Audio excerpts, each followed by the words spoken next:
من الشيطان الرجيم بسم الله الرحمن الرحيم ما جعل الله من بحيرة ولا سائبة ولا وصيلة ولا حام ولكن الذين كفروا يفترون على الله الكذب وأكثرهم لا يعقلون وإذا قيل لهم تعالوا إلى ما أنزل الله وإلى الرسول قالوا حسبنا ما وجدنا عليه آباءنا أولو كان آباؤهم لا يعلمون شيئا ولا يهتدون۔ اللہ تبارک و تعالیٰ نے بحیرہ کو کوئی چیز نہیں بنایا، صائبہ کو بھی کوئی چیز نہیں بنایا، وسیلہ کو بھی کوئی چیز نہیں بنایا اور حام کو بھی کوئی چیز نہیں بنایا، لیکن جن لوگوں نے کفر کیا ہے وہ یہ باتیں اپنی طرف سے گھڑ کر کے بنا لی اور بنا کر کے اللہ تبارک و تعالیٰ پر جھوٹے طور پر منسوب کر دیا، اور ان میں سے اکثر لوگ بے عقل ہیں جو ان باتوں پر عمل کرتے ہیں۔ اور جب ان سے کہا جاتا ہے کہ آؤ اللہ تبارک و تعالیٰ کی طرف اور رسول کی تعلیمات کی طرف، تو وہ کہتے ہیں کہ ہمارے لیے وہی چیز کافی ہے جس پر ہم نے اپنے باپ داداؤں کو پایا ہے، چاہے ان کے باپ دادا کچھ جانتے ہوں یا نہ جانتے ہوں، چاہے ہدایت یافتہ ہوں یا نہ ہو، یہ لوگ اپنے باپ دادا کی ہی اتباع اور فرما برداری کریں گے۔ معزز سامعین کرام، یہ سورۃ المائدہ ہے۔ سورۃ المائدہ سورہ نمبر 5، اور اسی سورت سے ابھی آپ کے سامنے آیت نمبر 103 اور 104 تلاوت کی گئی اور ان دونوں آیات کا ترجمہ بھی پیش کیا گیا۔ اللہ تبارک و تعالیٰ نے جو پہلی آیت کریمہ بھی آپ کے سامنے پڑھی گئی، آیت نمبر 103، اس میں فرمایا کہ اللہ تبارک و تعالیٰ نے بحیرہ، صائبہ، وسیلہ اور حام کو کوئی چیز نہیں بنایا، لیکن جن لوگوں نے کفر کیا انہوں نے اپنی طرف سے اس کو بنا کر کے اللہ کی طرف منسوب کر دیا، اور جو لوگ عقل نہیں رکھتے ہیں وہی ایسے لوگوں کی اتباع اور پیروی کرتے ہیں۔ معزز سامعین کرام، اس آیت کریمہ کی تفسیر میں امام بخاری رحمہ اللہ نے اپنی صحیح البخاری کتاب التفسیر باب قولہ تعالی ما جعل اللہ من بحیرۃ ولا صائبہ حدیث بیان کی ہے امام بخاری رحمہ اللہ نے تفسیر میں کہ سعید ابن مسیب رحمہ اللہ یہ فرماتے ہیں کہ بحیرہ کہتے ہیں ایسے جانور کو جو مادہ ہو، جو فیمیل ہو، اور اس کے دودھ کو اس کے تھن میں ہی روک دیا گیا ہو، چھوڑ دیا گیا ہو کسی بت کے نام کے اوپر، اور یہ بینڈ لگا دیا گیا ہو کہ یہ جو جانور ہے، جو فیمیل جانور ہے جس کے دودھ کو نہیں دوہا جا رہا ہے، یہ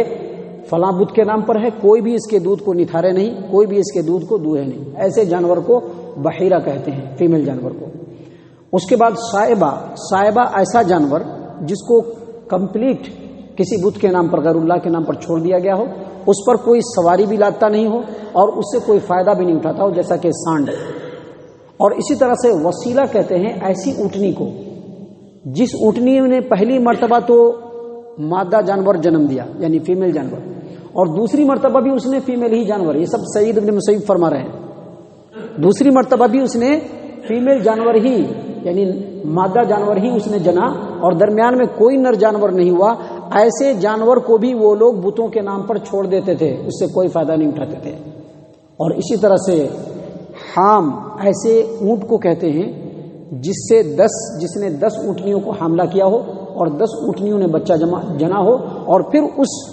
حام کو وہ لوگ اس اونٹ کو حام نام دے کر کے کسی بت کے نام پر چھوڑ دیتے تھے۔ اس کے بعد سعید ابن مسیب رحمہ اللہ نے کہا کہ میں نے سیدنا ابو ہریرہ رضی اللہ عنہ سے سنا کہ نبی صلی اللہ علیہ وسلم فرما رہے تھے کہ میں نے دیکھا ہے عمرو بن عامر الخزاعی یہ اپنی اچڑیوں سمیت جہنم میں گھسٹتا پھر رہا ہے، کیونکہ صائبہ یعنی سانڈ کی جو رسم ہے اس نے ہی ایجاد کی۔ معزز سامعین کرام، جو حدیث ہم نے ابھی آپ کے سامنے پیش کی جس میں عمرو بن عامر الخزاعی کا نام آیا ہے، یہ عمرو بن عامر کا دوسرا نام جو دوسری روایتوں کے اندر ہے عمرو بن لوحی بن قمعہ الخزاعی۔ یہ آدمی نبی اکرم صلی اللہ علیہ وسلم کے نبوت سے سینکڑوں سال پہلے یہ مکہ کا فرما روا تھا۔ اس نے دین ابراہیمی کے اندر بہت سارے خرافات پیدا کیے، بہت سارے خرافات اس نے اپنی طرف سے دین ابراہیم میں ملا دیا، اور مکہ کے اندر بت پرستی کی ابتدا بھی اسی نے کی۔ اصل میں ہوتا یہ ہے کہ کسی بھی سماج و معاشرے میں جو وہاں کے فرما روا ہوتے ہیں، جو عمرا ہوتے ہیں، جو سلاطین ہوتے ہیں، جو بڑے لوگ ہوتے ہیں، وہ اپنی طرف سے بہت سارے رسم کو ایجاد کرتے ہیں، اور جو ان کے زیر نگرانی لوگ ہوتے ہیں وہ ان کو اچھا سمجھ کر کے قبول کر لیتے ہیں۔ اور اس پر بھی بڑی بات یہ ہوتی ہے کہ یہ جو بڑے لوگ ہوتے ہیں یہ رسم کی ایجاد کرتے ہیں، بعض لوگ بعد اس کی جو زیر نگرانی جو لوگ ہوتے ہیں وہ اس کو قبول کرتے ہیں، اور بعد میں آنے والے لوگ اس کو اللہ تبارک و تعالیٰ کی طرف منسوب کر دیتے ہیں۔ اور اکثر بلکہ ایسا ہی ہوتا ہے کہ معاشرے کے اندر جو اکثر لوگ ہوتے ہیں وہ نادان ہوتے ہیں، ان کو فہم نہیں ہوتا ہے، شعور نہیں ہوتا ہے، اور اس طرح کے لوگوں کی باتوں میں آ کر کے ایسے رسم و رواج کو وہ لوگ کمپلیٹ رسم و رواج بنا دیتے ہیں۔ آپ دیکھ سکتے ہیں ہمارے سماج و معاشرے میں بھی ایسا ہی کچھ ہے کہ بہت سارے خرافات، بہت سارے شرکیہ معاملات، بہت ساری چیزیں لوگوں کی دیکھا دیکھی آ گئی ہے۔ کسی زمانے میں ان کے بڑے نے اس چیز کو ایجاد کیا اور بعد میں ان لوگوں نے اس کو قبول کیا، پھر اس کو پہلے وہ رسم تھا، بعد میں اس کو دین بنایا گیا، اور پھر وہی دین بدعت بن کر کے پورے سماج و معاشرے میں پھیل گیا۔ اللہ تبارک و تعالیٰ نے اسی بات کی تردید کرتے ہوئے فرمایا کہ دیکھو لوگو، اللہ تبارک و تعالیٰ نے بحیرہ کو کوئی چیز نہیں بنایا ہے، صاحبہ بھی کوئی چیز نہیں بنائی ہے، وسیلہ بھی کوئی چیز نہیں بنایا ہے، حام بھی کوئی چیز نہیں بنائی ہے، بلکہ وہ لوگ جنہوں نے کفر کیا ہے انہوں نے اس کو اپنی طرف سے بنا کر کے اللہ تبارک و تعالیٰ کی طرف منسوب کیا۔ اور سماج و معاشرے کے جو اکثر لوگ بے عقل بے شعور ہوتے ہیں وہ ایسے ہی باتوں پر عمل کرتے رہتے ہیں۔ معزز سامعین کرام، جو اگلی آیت کریمہ ہے وہ بھی انہی باتوں کو ذرا وضاحت کے ساتھ بیان فرماتے ہیں۔ اللہ تبارک و تعالیٰ انہی باتوں کو اللہ تبارک و تعالیٰ نے ذرا وضاحت کے ساتھ بیان فرمایا ہے تاکہ سماج و معاشرے کے اندر جو رسم و رواج ہے اس کا خاتمہ ہو۔ اللہ تبارک و تعالیٰ فرماتے ہیں وَإِذَا قِيلَ لَهُمْ تَعَالَوْا إِلَى مَا أَنزَلَ اللَّهُ وَإِلَى الرَّسُولِ قَالُوا حَسْبُنَا مَا وَجَدْنَا عَلَيْهِ آبَاءَنَا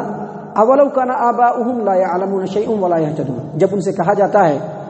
کہ اللہ تبارک و تعالیٰ کے کلام کی طرف آؤ، جب ان سے کہا جاتا ہے کہ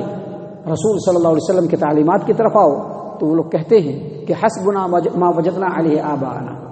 جو ہمارے باپ دادا کرتے آئے ہیں بس ہمارے لیے وہی کافی ہے۔ چاہے ان کے باپ دادا کچھ بھی نہ جانتے ہو، چاہے ان کے باپ دادا ہدایت اور راہ راست پر نہ ہو، تب بھی وہ انہی کے راستے پر چلیں گے۔ یہ جو باپ دادا ہمارے جیسے تھے ہم ویسا ہی کریں گے، اس کو کہتے ہیں تقلید آبا، یعنی باپ داداؤں کی تقلید۔ اور یہ جو باپ داداؤں کی جو تقلید ہے یہ شرک کے قسموں میں سے ایک قسم ہے۔ وہ اس طرح سے کہ اللہ اور اس کے رسول کے احکام کے مقابلے میں اپنے باپ دادا کے رسم و رواج کو ترجیح دیتے ہیں، پریفرنس دیتے ہیں۔ اور اس کی ابتدا کیسے ہوتی ہے؟ اس کی ابتدا اس طرح سے ہوتی ہے کہ ہر سماج و معاشرے میں جو اپنے بڑے بزرگ ہوتے ہیں یا جو اکابر ہوتے ہیں ان سے بڑی محبت ہوتی ہے اور ان سے اچھا گمان ہوتا ہے، اور جو اچھا گمان ہوتا ہے محبت کی موجودگی میں وہی عقیدہ بن جاتا ہے۔ وہ لوگ یہ سمجھتے ہیں کہ ہمارے باپ دادا یا ہمارے بڑے یا ہمارے بزرگ یہ ہم سے زیادہ متقی اور پرہیزگار، ہم سے زیادہ جاننے والے، ہم سے زیادہ دین کو سمجھنے والے، ان سے کیسے غلطی ہو جائے گی؟ حالانکہ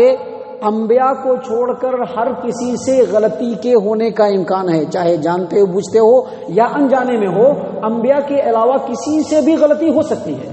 کسی سے بھی غلطی ہو سکتی ہے۔ اب کیا ہوتا ہے، جو ان کے بزرگ اکابر اور باپ دادا تھے انہوں نے ایک رسم بنایا، ایک غلطی کی، اب وہی غلطی بعد میں رسم بن کر کے نسل در نسل چلنے لگی، اور اسی کو تقلید آبا کہتے ہیں کہ اللہ اور اس کے رسول کے حکم کے مقابلے میں اپنے بڑے بزرگوں کی بات کو زیادہ ترجیح دینا۔ معزز سامعین کرام، یاد رکھیے آج کے بھی اس سماج و معاشرے میں اور کبھی کے بھی کسی سماج و معاشرے میں اگر کوئی عمل ہے وہ عمل صحیح ہے یا نہیں صحیح ہے، اس کو پرکھنے کا سب سے بہترین طریقہ یہی ہے کہ اس کو اللہ اور اللہ کے رسول صلی اللہ علیہ وسلم کی تعلیمات کو اس سے ملائے، میچ کرے۔ اگر وہ عمل اللہ اور اس کے رسول صلی اللہ علیہ وسلم کے تعلیمات کے مطابق ہے تو وہ صحیح ہے، اور اگر وہ صحیح نہیں تو بات سمجھ لیجئے کہ یہی رسم ہے۔ اور اگر یہ کام ہم نے نہیں کیا اور صرف باپ دادا کو دیکھ کر کے ہی کوئی کام کیا تو سوائے گمراہی کے کچھ بھی ہاتھ ملنے والے نہیں ہیں، ہدایت کبھی بھی ہاتھ نہیں ملے گی۔ اسی بات کو اللہ تبارک و تعالیٰ نے اس آیت کریمہ میں بیان فرمایا کہ جب ان سے کہا جاتا ہے کہ آؤ اللہ تبارک و تعالیٰ کے ان کلام کی طرف جو اللہ نے نازل کیا اور رسول کی تعلیمات کی طرف، تو وہ لوگ کہتے ہیں کہ ہمارے لیے ہمارے باپ دادا کا طریقہ ہی کافی ہے، چاہے ان کے باپ دادا کچھ نہ جانتے ہوں، چاہے ان کے باپ دادا ہدایت پر نہ ہو۔ تو پورا خلاصہ کلام یہ ہے کہ ہم جو بھی عمل کرتے ہیں سب سے پہلے ہم یہ دیکھیں کہ وہ عمل کتاب اور سنت کے مطابق ہے یا نہیں۔ اگر وہ عمل کتاب و سنت کے مطابق ہے ہم اس پر عمل کرتے ہوئے آگے بڑھیں گے، لیکن اگر وہ عمل کتاب و سنت کے مطابق نہیں ہے تو یقین مانیے اس عمل کے اندر گمراہی کے علاوہ کچھ بھی نہیں ملنے والی۔ اللہ تبارک و تعالیٰ سے دعا ہے کہ اللہ تبارک و تعالیٰ ہم تمام کو ان باتوں کے اوپر غور و فکر اور تدبر کرنے کی توفیق عنایت فرمائے، ہم تمام کو ہمارا رب صحیح معنوں میں مومن اور مسلمان بنائے، جنت الفردوس میں جگہ عطا فرمائے۔ اے اللہ ہم تمام کو جہنم سے پناہ دے، اے رب العالمین ہم تمام کو جہنم سے پناہ دے، اے مالک الملک ہم تمام کو جہنم سے پناہ دے، آمین یا رب العالمین، وما علینا الا البلاغ المبین۔